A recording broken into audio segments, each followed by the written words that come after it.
Jesus prometeu que aquela geração seria responsabilizada pela morte de profetas, de sábios, de escribas, de apóstolos, de discípulos. Jesus prometeu. Jesus falou que aquela geração, a geração dos 70 anos, iria pagar. Será que já aconteceu? Será que já se cumpriu essa promessa? Já se fazem quase 2000 anos que Jesus disse isso. Será que se cumpriu? Vamos ler aqui, Mateus capítulo 23, versículo 34 ao 36. Por isso, eis que eu lhes envio profetas, sábios e escribas. A uns vocês matarão e a outros crucificarão. E a outros ainda vocês açoitarão nas sinagogas e perseguirão de cidade em cidade, para que recaia sobre vocês todo o sangue justo derramado sobre a terra, desde o sangue do justo Abel até o sangue de Zacarias, filho de Baraquias, a quem vocês mataram entre o santuário e o altar. Em verdade lhes digo que todas essas coisas hão de vir sobre a presente geração. Jesus falou isso ali no ano 33. E conforme Daniel 9:2, Daniel disse que a desolação, a destruição de Jerusalém iria durar 70 anos. Jesus também falou em Mateus 24:34 que não passaria daquela geração sem que acontecesse tudo. E aí? Isso aqui se cumpriu naquela geração? Claro que sim. Apocalipse 1:10, e era o dia do Senhor. João estava em espírito quando chegou o dia do Senhor e Cristo veio falar com ele, como voz de trombeta. E aí nós lendo lá no capítulo 16, versículo 4 ao 7, veja quando se cumpriu o que Jesus prometeu aos fariseus, que aquela geração é que pagaria as contas. Apocalipse 16, versículo 4 ao 7. O terceiro flagelo. O terceiro anjo derramou a sua taça nos rios e nas fontes das águas, e eles se transformaram em sangue. Então ouviu o anjo das águas dizendo: Tu és justo, tu que és e que eras o santo, pois julgaste estas coisas. Porque derramaram sangue dos santos e de profetas, também lhes deste sangue para beber. É o que merecem.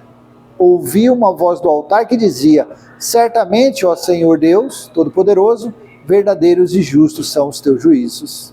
Você entendeu?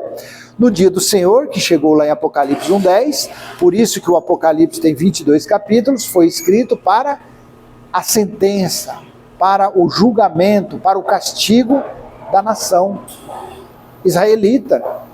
Então aquela geração foi que pagou as contas. Eles foram responsabilizados desde a morte de Abel até Zacarias. Eles foram responsabilizados pelas mortes dos profetas. Está tudo na Bíblia, basta acreditar.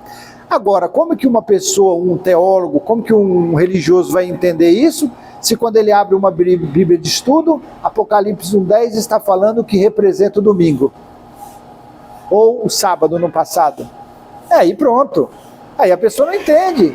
Mas claro, quando você vai buscar em Apocalipse 14, 6 e 7, que o juízo aconteceu naqueles dias, Apocalipse 18:10, Apocalipse 19:2, Apocalipse 20, versículo 4. E você vê lá em Apocalipse capítulo 21, versículo 2, que João viu a nova Jerusalém descendo do céu, ou seja, a Jerusalém espiritual. E exatamente dessa forma, Flávio Josefo, que é um contemporâneo de Paulo, ele relata em seu livro, e também tem vídeos, A Guerra dos Judeus, de Flávio Josefo.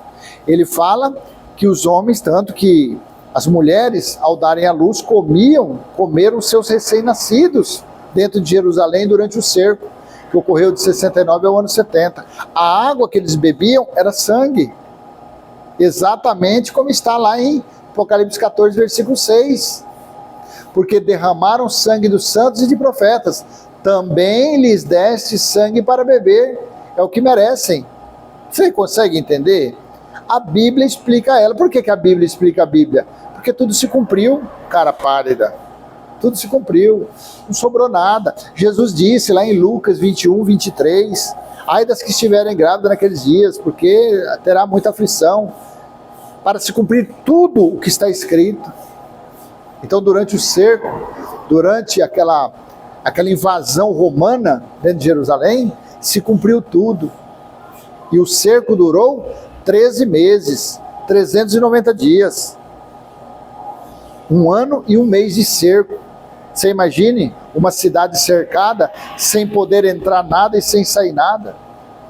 Faltou água, acabou o alimento, acabou tudo. E os judeus ali ficavam definhando, iam morrendo de sofrimento.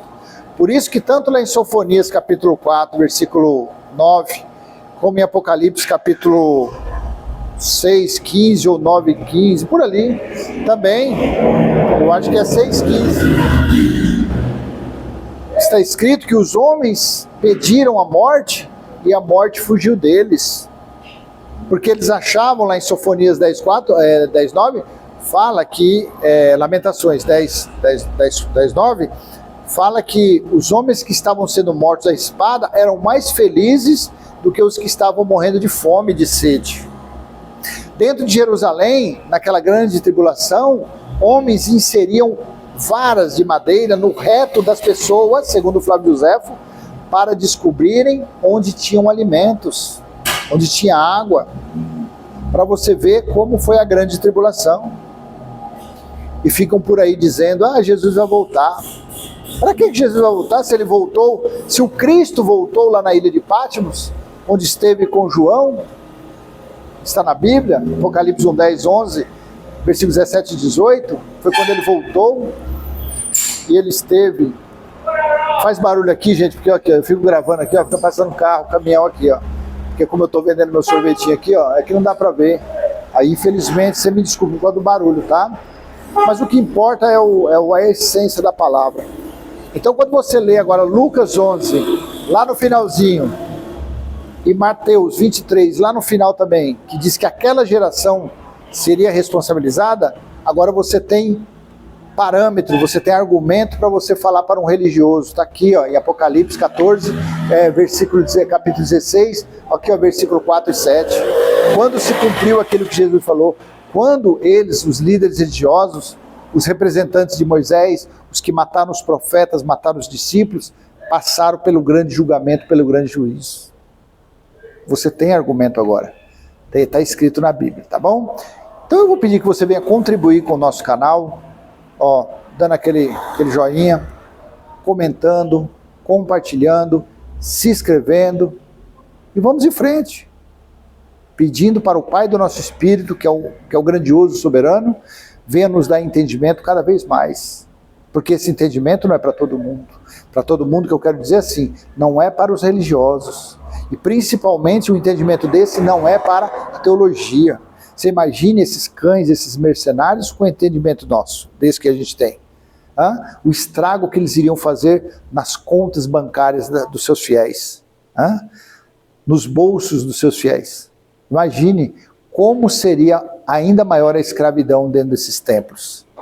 Por isso que Deus, que é o Espírito, não dá o entendimento para eles, da forma que tem dado a nós. Que nós confessamos o Evangelho eterno já estabelecido. Nós confessamos que em nosso espírito está o templo espiritual de Deus e o próprio Deus faz morada. E claro, nós confessando isso, Deus vem cada vez mais nos mostrando, nos revelando nas entrelinhas onde está o verdadeiro entendimento, tá bom? Um beijo no seu coração, até a próxima, se assim o Pai do nosso Espírito permitir. Tchau, tchau.